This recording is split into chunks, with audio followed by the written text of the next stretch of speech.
तेरे को बढ़िया चीज, फर्स्ट क्लास।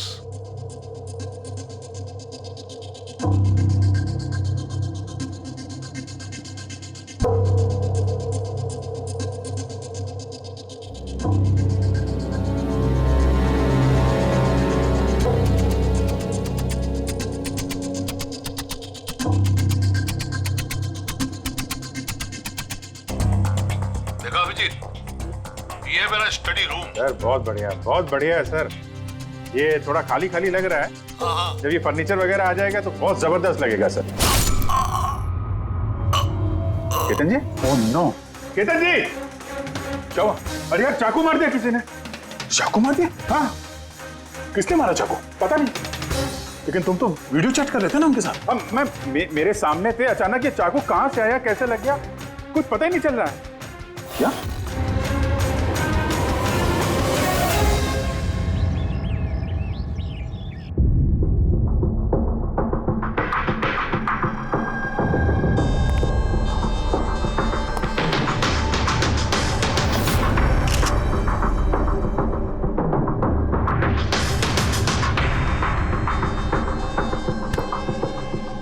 ठीक हो?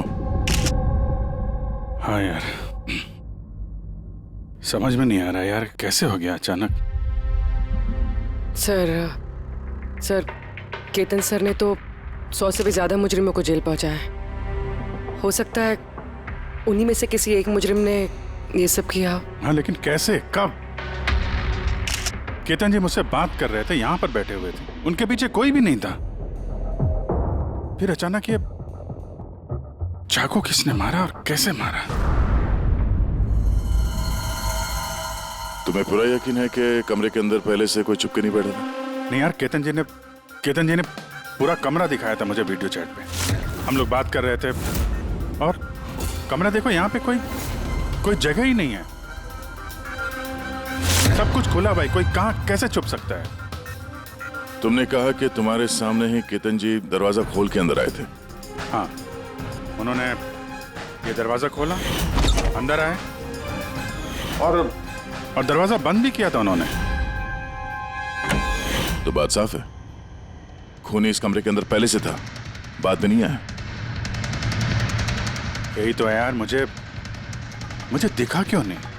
और मुझे छोड़ो यार, ये केतन जी को कैसे नहीं दिखा? सर, इस कमरे में आने का और कोई रास्ता नहीं है इस दरवाजे के अलावा। कोई खिड़की विड़की कुछ नहीं। पूर्वी, एक बार फिर से इस कमरे को चेक करो, कोई ना कोई खुफिया रास्ता होना चाहिए इस कमरे में। सर मैंने 3 बार चेक किया, एक दीवार, एक कोना, सब कुछ सर। वाकई इस कमरे में आने का और कोई रास्ता नहीं है। कोई तो खुफिया रास्ता होगा इस कमरे में, कुछ तो गड़बड़ है यहाँ, वरना ये मुमकिन नहीं कि अभिजीत को वो खूनी दिखा नहीं। ये केतन जी यहाँ पे अकेले रहते थे ना?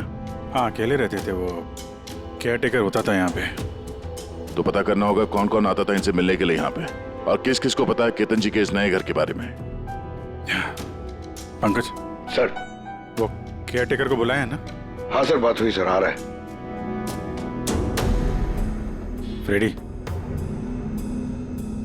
एक फिंगरप्रिंट उठाना, एक भी मत छोड़ना। हाँ सर, एक कोने के फिंगरप्रिंट्स उठाऊंगा सर। साहब, मैं तो 2 दिनों की छुट्टी पे गया था, मुझे क्या पता था मेरे पीछे इतना बड़ा हादसा हो जाएगा। तुम्हारे अलावा और कौन कौन आता था यहाँ पे? केतन साहब और कारपेंटर। कितने कारपेंटर थे? 3।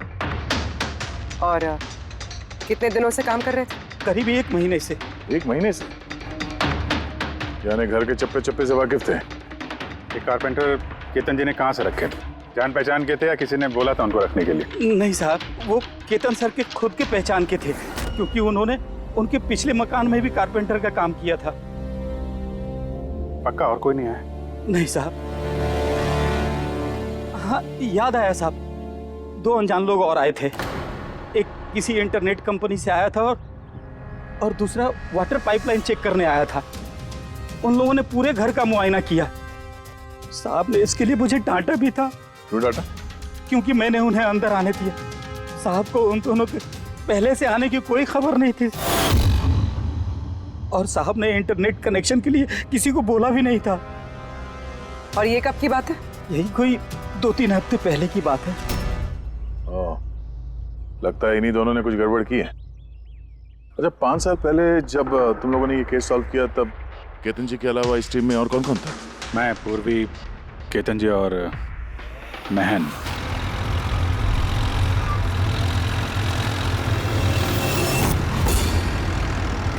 उस औरत की जान को खतरा है, वो खूनी कहीं आसपास ही है। ये सर जल्दी पहुंच जाएंगे। बस 15 मिनट दूर है सर वेयर हाउस, हम पहुंचने वाले हैं।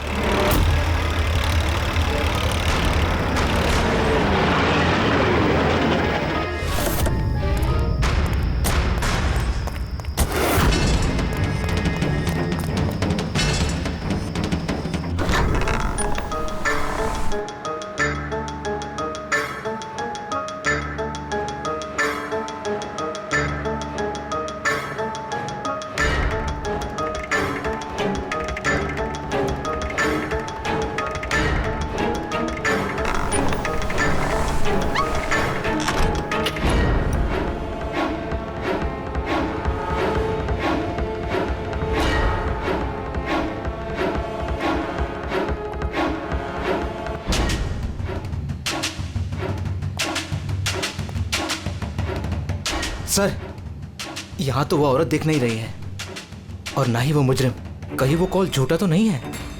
कोई वजह तो होगी जो किसी ने हमें फोन करके यहाँ पर बुलाया, और वो वजह कहीं आसपास ही है।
सर, विनोद। हाँ सर को चाकू लगा है। Sir, sir, he is dead. तुम दरवाजा देखो जल्दी से। अरे दरवाजा तो अंदर से बंद है। इसका मतलब कि खूनी यही है। देखो उधर, तुम अंदर देखो। हाँ जल्दी। देखता हूँ।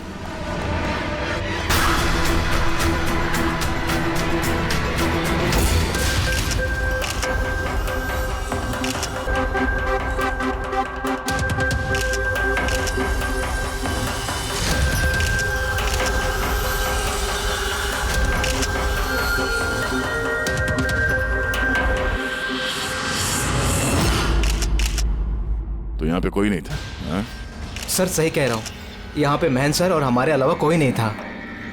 समझ में नहीं आ रहा है कि खून किया तो किया किसने। वैसे आप लोग यहाँ पर आए क्यों थे? सर एक औरत का फोन आया था कि उसकी जान खतरे में है, उसी को बचाने के लिए हम लोग यहाँ आए थे।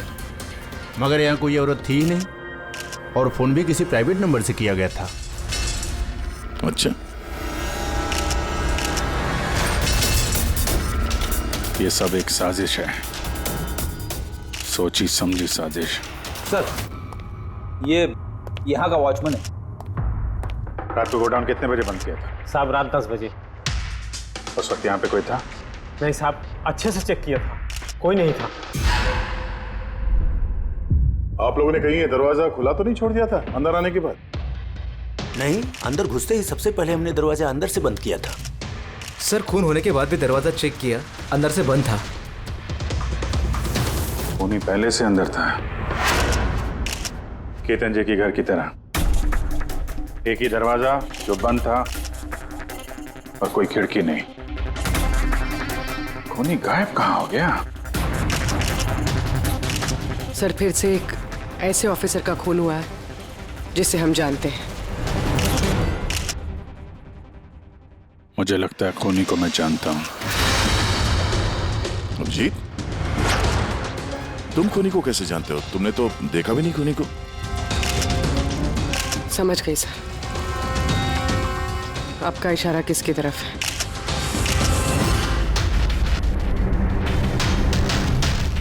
कहते हो ये सब क्या है? हाँ, ये एशिया का मशहूर क्लासिक आर्टवर्क है। पर इसका इस केस से क्या लेना देना? जिसे तुम एशिया का मशहूर आर्टवर्क समझ रहे हो, वो आर्टवर्क तो है लेकिन ओरिजिनल नहीं है। ये डुप्लीकेट है, नकली।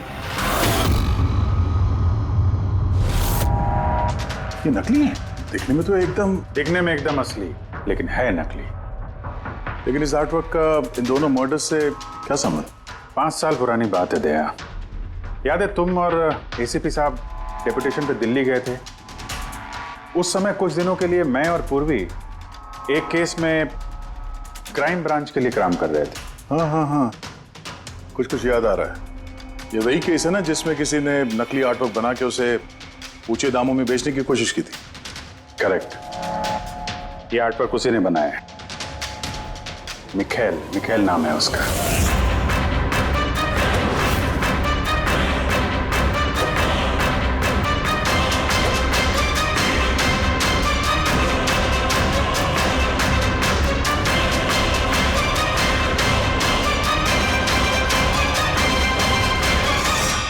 ऐसा नहीं था कि मिखेल की प्रतिभा और काबिलियत बाकी कलाकारों से कम थी। सही मायनों में आंका जाए तो मिखेल उनसे कई मायनों में ज्यादा प्रतिभाशाली है। और शायद इसीलिए उसने किसी दिन ये सोच लिया कि ओरिजिनल पेंटिंग तो कोई भी बना सकता है, मगर ओरिजिनल की वैसी कॉपी बनाना सबके बस की बात नहीं है। और पैसा इतना है इस गलत काम में कि शायद उसे कभी कोई ओरिजिनल बनाने की जरूरत महसूस ही नहीं हुई। करोड़ रुपए कमाए उसने महान आर्टिस्ट की ओरिजिनल पेंटिंग की नकली कॉपी बना के। और उसका हाथ इतना साफ था कि कोई नहीं बता सकता था कि पेंटिंग असली है कि नकली। कई बार तो 30-40 साल पुराने कैनवास पे पेंटिंग की है उसने, किसी पुराने मास्टरपीस की नकल करते वक्त। और जब पानी सर के ऊपर निकल गया, कई कला प्रेमी करोड़ों रुपए गंवा बैठे, तो क्राइम ब्रांच ने मिखेल को पकड़ने की जिम्मेदारी हम 4 ऑफिसर को सौंपी। केतन जी, मेहन, पूर्वी और मैं।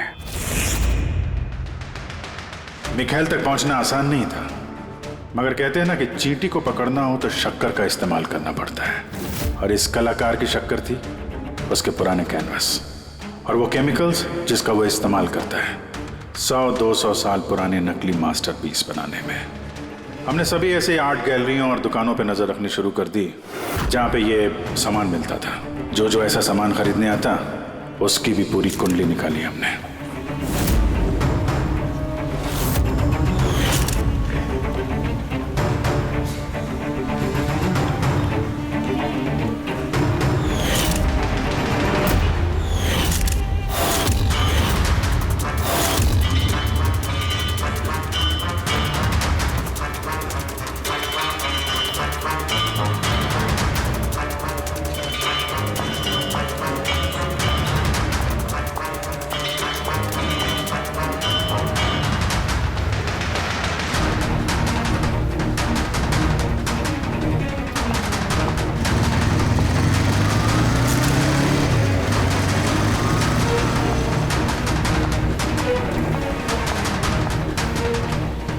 ये जितनी भी फोटो भेज रहा हूं ना, सबकी कुंडली चाहिए मुझे।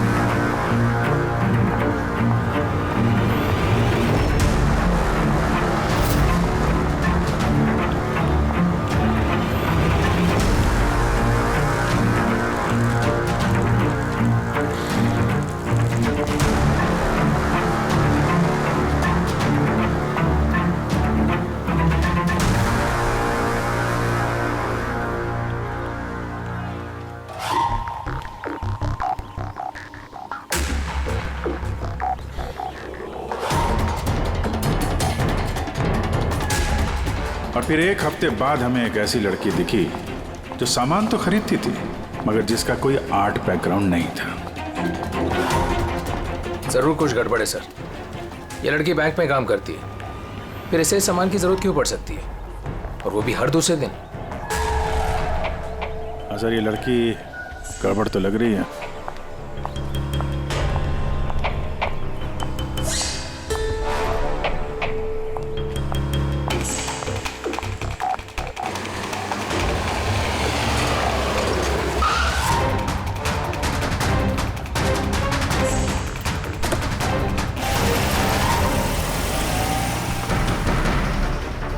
ये लड़की गड़बड़ है, इसका पीछा करो, देखो कहाँ जा रही है।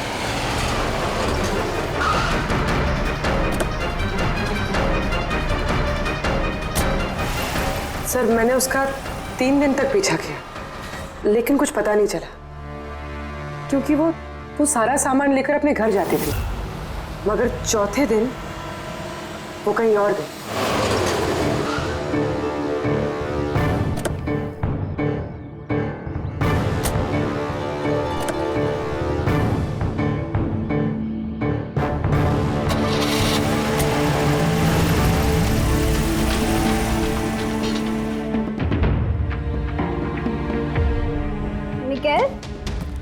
मिकेल, मिकेल, मिकेल भी ना, इसने अभी तक लंच भी नहीं किया।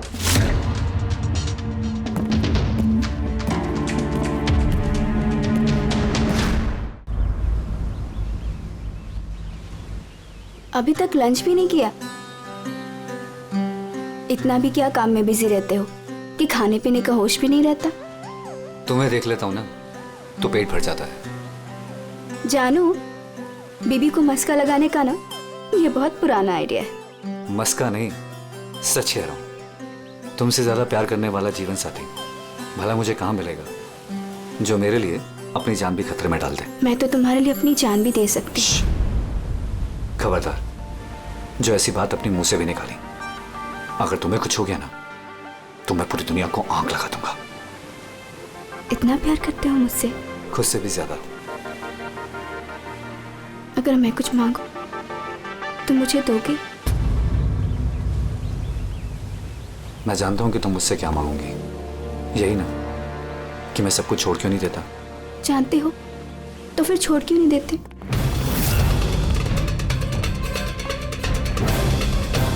शीतल, इंसान की जिंदगी में 2 नशे होते हैं, मेरे प्यार का नशा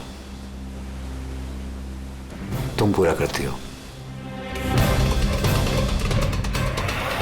और मेरा दूसरा नशा कला का, मेरा ये काम पूरा करता है। इनमें से अगर एक भी मुझसे दूर गया ना तो मैं अधूरा रह जाऊंगा। और मैं चाहता हूं कि इतिहास मुझे सबसे अच्छा पति और सबसे अच्छे आर्ट चोर के रूप में याद रखे। बस मिखाइल, बहुत इतिहास लिख चुके हैं, बाकी की कहानी जेल में पूरी कर लेना।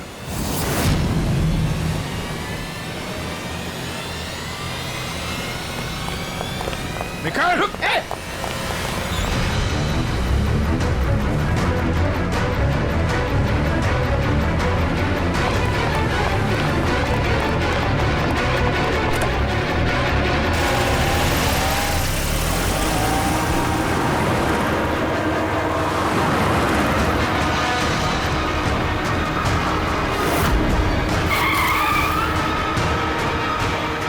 प्लीज मेरी बात मानो, जिद मत करो। अपने आप को कानून को हवाले कर दो प्लीज। मैं नहीं करूंगा।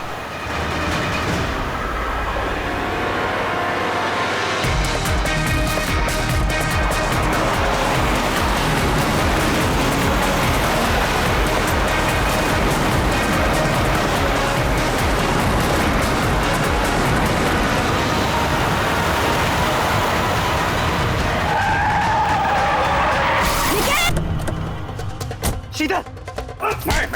रुक जाओ, रुक! शीतल! She's dead, sir. तुम लोगों की वजह से मेरी शीतल मुझे छोड़ के चली गई। छोड़ूंगा नहीं मैं तुम्हें। तुम्हारी पत्नी का मौत का अफसोस है हमें, पर उसकी मौत का जिम्मेदार हम नहीं, तुम हो। ना तो तुम जुर्म के रास्ते पे चलते और ना ही तुम्हारे बुरे कर्मों की सजा उसको भुगतनी पड़ती। कर्मों की सजा किसे मिलेगी ये भविष्य बताएगा। उसके 5 साल की जेल की सजा तो अब तक खत्म हो चुकी होगी, लेकिन अपनी बीवी के बदले की आग शायद अब तक जल रही है उसके सीने में। मतलब केतन जी और महन के बाद उसका निशाना अभी पूर्वी और तुम पे है। करेक्ट। मगर सर वो ये सब कर कैसे रहा है? किसी को नजर क्यों नहीं आ रहा? अब इस राज से पर्दा तो मिखाइल ही उठा सकता है। इसके पहले वो तुम तक या मुझ तक पहुंचे, हमें मिखाइल तक पहुंचना होगा। सर केतन जी के घर से जो फिंगरप्रिंट्स मिले थे सर। हाँ, वो मैच हुआ किसी से? सर वो वाटर पाइपलाइन वाला इंसान तो निर्दोष निकला, लेकिन इंटरनेट वाला बदमाश है। कौन है ये इंटरनेट वाला? रमन जोग सर, पुराना पापी है सर। अभी 6 महीने पहले वो ऑथर रोड जेल से निकला है। Arthur road jail? इस मिखाइल को भी पे वहीं रखा गया था। ओह, मतलब उसी जेल में ये जुर्म की खिचड़ी पकाई है मिखाइल और इस रमन जोग ने। रमन जोग, तुझे दोबारा जेल नहीं जाना है ना? नहीं साहब, मुझे दोबारा जेल मत लीजिए साहब। अगर आज मिखाइल नहीं मिला ना, यहीं गाड़ दूंगा। नहीं साहब, मिखाइल मुझसे हमेशा यही मिलता था, मुझे यही बुलाता था। मैं आपको वहीं लेके जाता हूँ, चलिए। मुझे मिखाइल चाहिए बस। मैं सर वहीं लेके जा रहा हूँ आपको।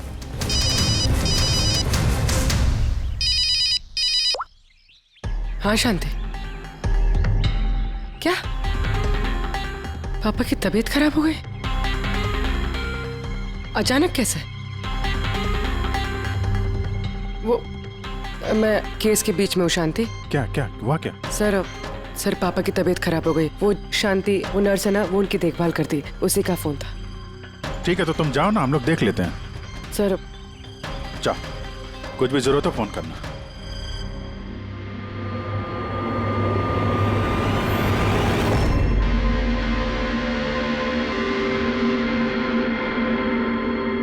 क्या हुआ सर? फ्रेडी, मैं ये सोच रहा हूँ कि हमारे अब तक के सीआईडी के करियर में हमने बहुत सारे ये क्लोज रूम मर्डर्स सुलझाए हैं, पर उनमें से एक भी केस ऐसा नहीं था। हाँ सर, पहले भी ऐसे बंद कमरे वाले केस आए हैं। कहीं ना कहीं तो खुफिया रास्ता मिलता ही था, खूनी के अंदर या बाहर जाने का। हाँ, या तो कमरे में कोई खुफिया रास्ता होता है या फिर कमरे के साथ छेड़छाड़ की गई होती है खून करने के लिए। मगर यहाँ पे ना तो कोई खुफिया रास्ता है और ना ही कमरे के साथ कोई गड़बड़ हुई है, और ये खूनी तो ऐसा जो नजर ही नहीं आता। सर मेरा तो सोच सोच के दिमाग घूम रहा है। खूनी नजर क्यों नहीं आ रहा है? बहुत सालों पहले मैंने एक फिल्म देखी थी जिसमें हीरो गैजेट पहन के गायब हो जाता है, लेकिन वो तो फिल्म थी ना सर। हाँ, वो तो फिल्म थी और ये असल जिंदगी। सर क्या सोच रहे? वही सोच रहा हूँ कि सब में समझ में क्या नहीं आ रहा है हमें।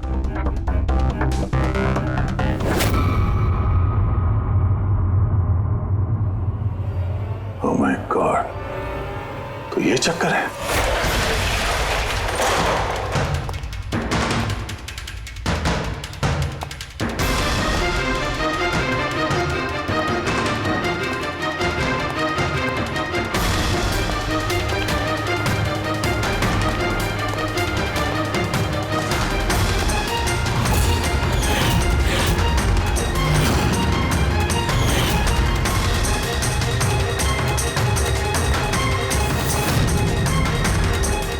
काफी दिनों से नजर रखे हुए थे हम चारों पे। तूने ही मदद की उसकी इन सब काम में, है? जी सर।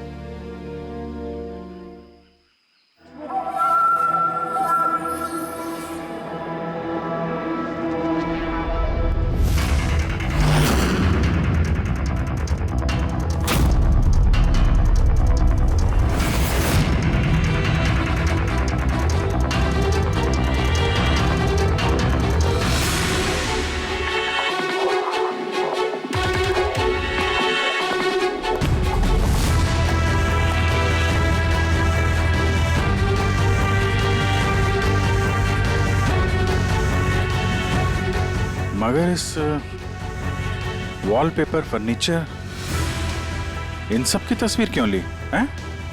वो मिखाइल ने जैसे जैसे बोला साहब, मैंने वैसे ही उसकी तस्वीर ली सर।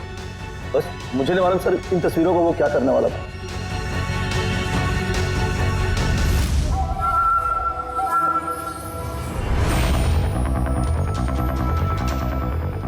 कहीं इन तस्वीरों में तो नहीं छुपा है खून का राज?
हेलो, कैसे हो अभिजीत बाबू? मिखाइल, क्या बात है, इतने सालों बाद भी मेरी आवाज नहीं भूली। वैसे मैं जानता था कि तुम मेरे घर तक जरूर पहुंच जाओगे, इंटेलिजेंट जो। लेकिन सॉरी, तुम्हारे स्वागत के लिए मैं घर पर मौजूद नहीं था। स्वागत तो तेरा सीआईडी करेगी जब तुझे दोबारा पकड़ के जेल में ले जाएंगे हम लोग। जेल तो तब जाऊंगा ना जब तुम लोगों को नजर आऊंगा। पहली तो बुझा लो कि मैं आखिर तुम लोगों को नजर क्यों नहीं आता। क्या हुआ, किस सोच में पड़ गए? मानता हूं कि इंटेलिजेंट हो, पर इतने इंटेलिजेंट नहीं कि इस केस को सुलझा सको। केस तो तुम्हारी और पूर्वी की मौत के साथ ही खत्म होगा। ना ना ना ना ना ना ना, गुस्सा नहीं अभिजीत बाबू, गुस्सा करके क्यों अपना बीपी बढ़ा रहे हो? चलो एक छोटी सी तुम्हें हिंट देता हूं। मैं तुम्हें वहीं मिलूंगा जहां इस कहानी की शुरुआत हुई थी, जहां तुमने मेरी शीतल को मुझसे छीना था। पूर्वी की मौत से पहले पहुंच तो जाओगे ना तुम? निकल। हेलो पंकज, पूर्वी को फोन करो जल्दी से जल्दी। उसको बोलो घर पे रहे, बाहर नहीं निकले। ओह, क्या हुआ सर? अगर मैं जो सोच रहा हूं वो सही है तो पता चल जाएगा खूनी ने ये सब कैसे किया है। कैसे? कमाल है, पापा की तबीयत तो बिल्कुल ठीक है, फिर शांति ने फोन करके मुझे क्यों बुलाया? और खुद तो घर पे है भी नहीं। फोन किया तो फोन भी नहीं उठा रही।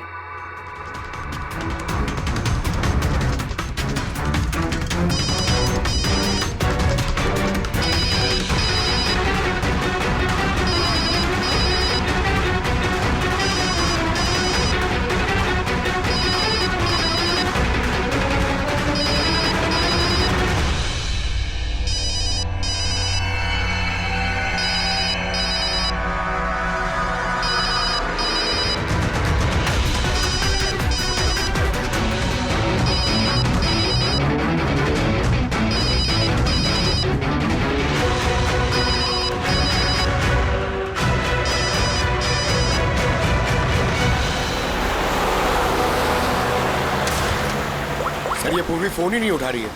क्या फोन नहीं उठा रही? गड़बड़ तो नहीं है? सर कहीं मिखाइल उस तक पहुंच ना गया हो सकता है। तो जो फोन इसके घर से आया था उसके डैड की तबीयत के बारे में, हो सकता है उसी ने किया। सर पूर्वी को कुछ हो तो नहीं जाएगा ना? उम्मीद करते हैं वक्त रहते पहुंच जाए।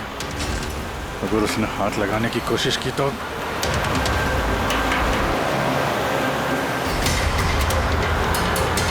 पहुंच गए। ये वही जगह जहां पे मिखाइल की बीवी शीतल की मौत हुई थी।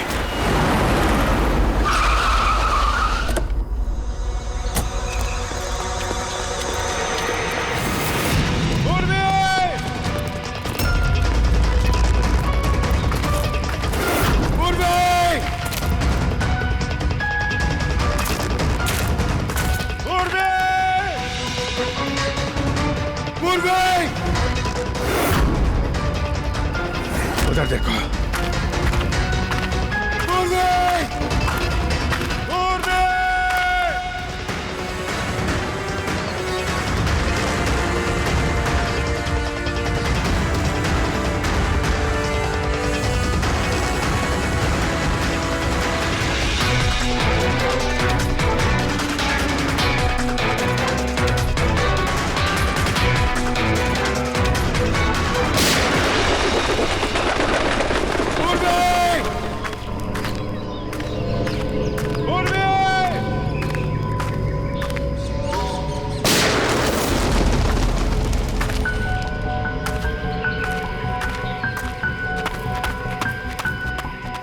सर हाँ पंकज, पता नहीं किसी ने गोली चला दी सर। और मिली वो भी वहां है सर।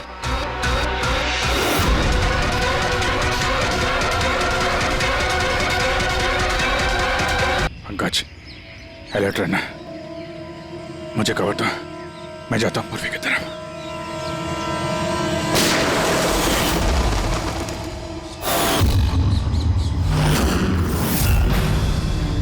डरो मत अभी जी, मरी नहीं है अभी तक, लेकिन अगर उसके करीब जाने की कोशिश की तो मेरी उंगली ट्रिगर पर है और गोली तो तुमसे तेज ही पहुंचेगी उस तक। मिखाइल, गोली मत चलाना। देखो, तुमको बदला लेना था ना, मैं आ गया हूं मिखाइल। प्लीज पूर्वी को जाने दो। खबरदार, कोई चालाकी नहीं अभिजीत, क्योंकि तुम मुझे नहीं देख सकते, पर मैं तुम्हें अच्छे से देख सकता हूं।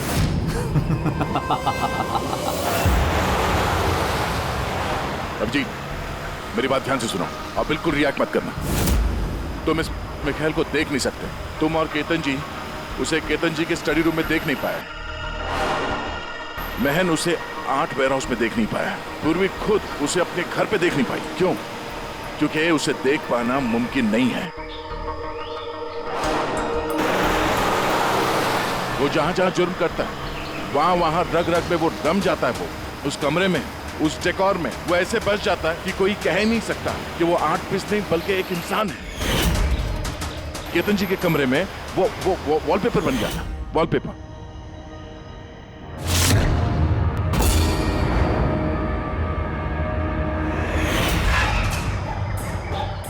और महन के उस वेयरहाउस में वो पोर्ट्रेट बन गया था।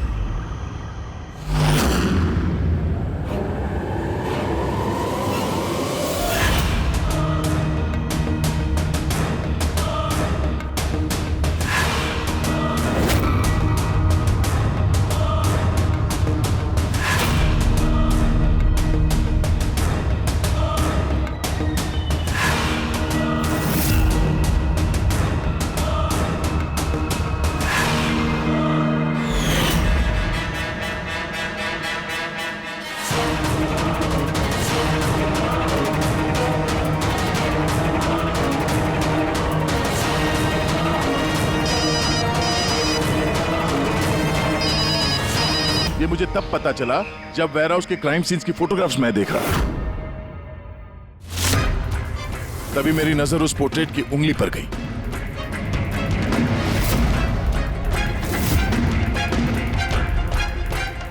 वो पोर्ट्रेट नहीं था, वो ये मिखाइल था। मिखाइल। रोके दे। कैमोफ्लेज है, कैमोफ्लेज है, छुपा हुआ है झाड़ियों में। पंकज, तुम यहीं रुकना, पूर्वी पे नजर रखना। मिखाइल,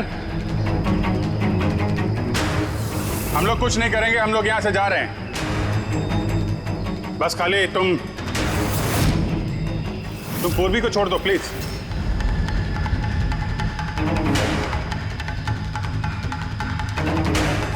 देखो, खून खराबे से कोई फायदा नहीं है। मैं यहां पे आ गया हूं। तुम बोलो कहां पे मिलना, मैं आ जाता हूं ना। बॉस, आगे मत बढ़ना अभी जी। मेरे साथ ये गेम खेलना बंद करो। ठीक है ठीक है, गोली चलाने से कोई फायदा नहीं है। हम लोग यहां से जा रहे हैं, लेकिन तुम चाहते क्या हो मिखाइल?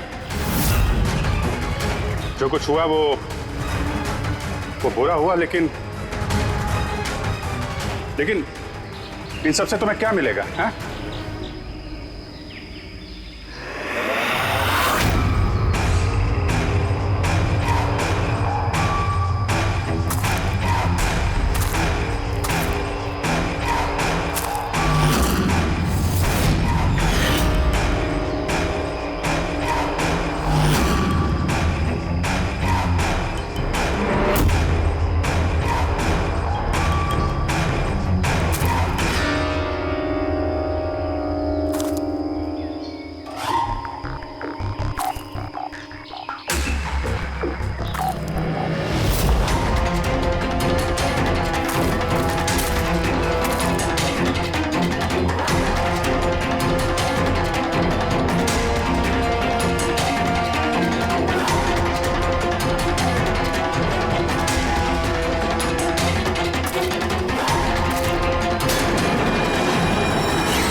पूर्वी, उठो।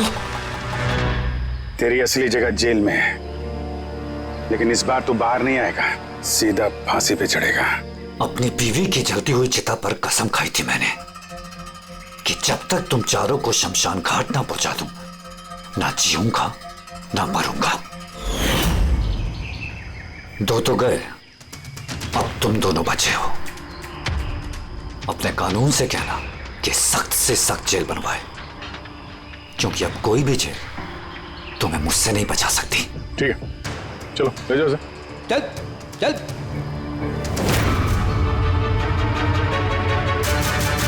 आऊंगा, वापस आऊंगा।